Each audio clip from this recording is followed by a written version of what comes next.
Dans un système à processeur, nous avons tout un tas de composants qui travaillent en parallèle et à un moment donné, il va falloir mettre tout le monde d'accord sur des instants précis pour faire l'acquisition, l'enregistrement des données. Et cet instant précis, ça va être des fronts montants d'une horloge qui va être commune à tous ces composants. Donc là, on aborde le cas de l'électronique numérique synchrone ou séquentielle. Et on a également la notion de mémorisation qui va nous servir également à bâtir notre système à processeur. Alors pour commencer, nous allons considérer la bascule RS, qui est un composant qui permet de mémoriser un état logique, donc soit 0, soit 1. Alors la bascule RS a deux entrées, R pour reset, forçage à 0, S pour 7, forçage à 1. Donc on le voit bien quand on a la table de vérité. Si je force l'entrée S, j'aurai bien la sortie Q qui vaudra 1, et si je force l'entrée R, j'aurai bien la sortie Q qui vaudra 0. On considère que la mise à 1 simultanée de R et S est impossible, c'est un état qui ne se produira pas. Par contre, si R et S valent 0 tous les deux, la sortie future, Q+, sera la même que ce que j'avais précédemment, Q. Donc, si j'avais 0, j'aurais toujours 0. Si j'avais 1, j'aurais toujours 1. Donc l'équation logique de cette bascule RS, c'est Q+ égale S, donc si S vaut 1, Q+ vaut 1, ou donc R bar Q, donc autrement dit, si S vaut 0 et R vaut également 0, j'aurai Q+, qui sera la même chose que Q. Pour réaliser cette bascule RS, j'utilise tout simplement deux portes élémentaires NOR avec les sorties qui sont rebouclées sur les entrées. C'est ce rebouclage qui va permettre la mémorisation. Donc, si je prends le cas où initialement ma sortie Q vaut 1 et Q bar donc vaut 0, et que R et S valent 0. Donc pour rappel, l'équation logique de la porte NOR, c'est A ou B le tout complémenté. Donc si je fais 0 ou 0, ça me fait 0. Complémenté, ça me fera par la suite 1. Et si je fais 0 ou 1 complémenté, ça me fait bien 0 dans le futur.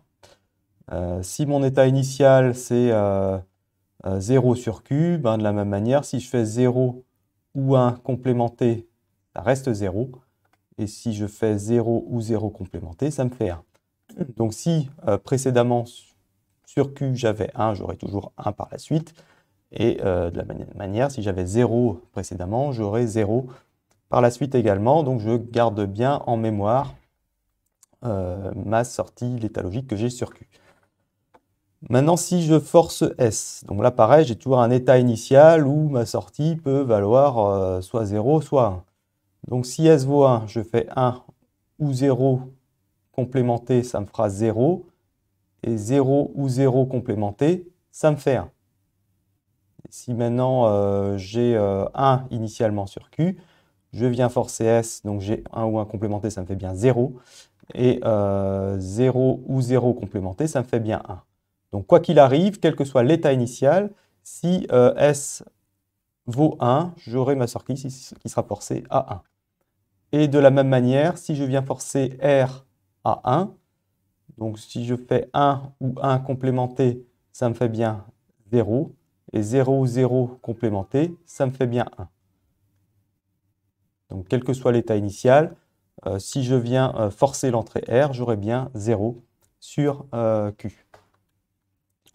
Donc maintenant, je prends la bascule RS et je viens un tout petit peu la modifier pour créer la bascule des latches, qu'on appelle également verrou. Donc je viens simplement rajouter des portes E en amont. Et d'après le schéma, on voit que si mon entrée L vaut 0, 0 et n'importe quoi d'autre, ça me fait de toute façon 0. Donc je vais avoir 0 et 0 sur les entrées R et S de ma bascule RS. Donc je fais une mémorisation. Et si jamais l'entrée L, latch, l'entrée de validation, vaut 1, je vais donc permettre la mise à jour de R et de S pour faire respectivement un forçage à 0 ou un forçage à 1. Voilà. Donc en fait, je vais bien forcer la sortie en fonction de mon entrée D, à condition que mon entrée latch vaut 1. Et donc pour créer mon composant de base de la logique séquentielle qui est la bascule D, je vais cascader deux bascules de type DLatch, donc qui vont recevoir sur leur entrée L soit le complément de clock, soit clock. Donc on a toujours des phases soit d'enregistrement et de mémorisation si L vaut 1. Donc si je prends ma première bascule, quand L vaut 1, je vais recopier finalement l'entrée D sur ma sortie. Et quand mon L vaut 0, je suis en phase de mémorisation, donc je conserve ma sortie. Donc au début, D vaut 0, donc je recopie bien 0 lors de ma phase d'enregistrement. Ensuite, je mémorise, donc quoi qu'il arrive sur D, je ne touche pas à la sortie. Phase d'enregistrement, mon entrée D est passée à 1, donc je vais bien recopier sur la sortie cet état. Je mémorise. Mon entrée change, je recopie. Et ainsi de suite. Ensuite, je vais encore avoir les phases de mémorisation et d'enregistrement. Et je vais faire la même chose sur la bascule suivante, sauf que les phases d'enregistrement et de mémorisation sont inversées. Comme j'ai complémenté l'horloge, donc je vais enregistrer pendant que l'autre bascule est en phase de mémorisation. Voilà. Donc, pareil, là j'ai mon entrée D2. Donc j'ai un état initial où Q vaut 0. Enregistrement, donc je recopie 0 sur ma sortie. Je conserve l'état. Phase d'enregistrement, je recopie l'entrée D2. Je mémorise. Enregistrement, j'observe qu'il y a 0, donc je mets 0 en sortie. Et on observe que dans ce cas-là, les modifications de ma sortie Q2 par rapport à l'entrée D1 ne se font que sur des instants précis qui sont les fronts montants de l'horloge clock. Donc en gros ici, j'ai un état initial sur Q2, j'ai un front montant de l'horloge, je regarde ce que j'ai juste avant le front, j'ai 0, donc je vais remettre 0 juste après le front montant d'horloge. Ensuite, j'ai à nouveau un front montant d'horloge à ce niveau-là. Juste avant le front, j'avais 1, donc j'aurai 1 également en sortie de ma bascule 2. À nouveau front montant. Avant le front, j'avais 0. Donc après le front, j'aurai également 0. Donc là, je viens de créer une bascule synchrone D, dont l'équation est Q. Alors qu'on dit N+1, c'est Q juste après le front montant. C'est ce que j'ai sur l'entrée juste avant le front montant. Donc là, on peut retenir qu'en logique synchrone, les mémorisations, les changements d'état ne se font que sur ces instants précis qui sont les fronts montants d'horloge. Alors on peut également observer que ce que j'ai sur la sortie, je l'ai déjà sur mon entrée un coup d'horloge avant. Donc on peut considérer que si, comme référence temporelle, j'ai la sortie de ma bascule, donc ce qui va arriver est déjà présent sur l'entrée. Donc j'ai un état présent sur Q et je peux parler d'état futur pour ce qui se passe sur D. Donc il n'est pas question de remonter dans le temps, mais simplement de prendre comme référence temporelle la sortie de mes bascules. Et ça va nous servir pour fabriquer des composants synchrones un peu plus complexes. Alors, à commencer par les registres qui sont simplement une juxtaposition de bascules D. Donc par rapport à la bascule D précédente, j'ai juste rajouté un multiplexeur et une entrée de chargement. Donc soit load vaut 0 et je recopie à chaque front montant d'horloge la sortie sur l'entrée. Et donc de toute façon, je garde en mémoire mon information.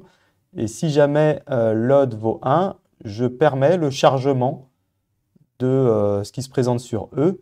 Et ce chargement se fera sur les fronts montants de l'horloge clock. Donc après, si j'ai plusieurs bascules, cette horloge est commune à ici les 4 bascules.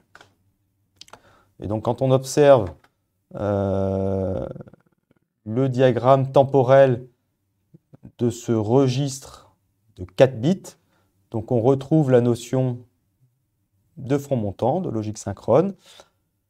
Le load permet l'enregistrement de la donnée à condition que j'ai mes fronts montants. Donc ça, c'est une notion extrêmement importante, cette notion d'horloge, puisque cette horloge va être commune à plusieurs composants qui vont fonctionner en parallèle.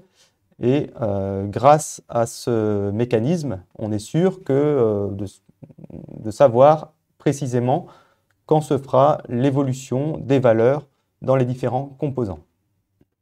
Un autre élément basique constitutif des systèmes à processeurs, c'est le compteur. On appelle également les timers dans les périphériques des processeurs. Donc je prends pour l'exemple 4 bascules D. Je définis un cahier des charges, donc j'aimerais bien que les valeurs en sortie de mes bascules soient respectivement 0 en binaire, 1 en binaire, 2 et ainsi de suite, jusqu'à 15. Donc ce comptage doit se faire à chaque front montant d'horloge. Alors comme j'impose l'utilisation de bascule D, comme je l'ai évoqué précédemment, ce que j'ai en sortie de ma bascule, je l'ai déjà en entrée un coup d'horloge avant. Donc finalement, je peux prendre cette colonne-là et la décaler d'un cran vers le haut pour savoir ce que j'ai en entrée de mes bascules. Et ça, c'est vrai donc pour chaque bascule pris individuellement, puisque le fonctionnement, l'équation logique de chaque bascule D m'impose cet état de fait. Et puis sachant que quand on arrive à la valeur 15, l'état suivant, c'est le fait que les bascules repassent à 0.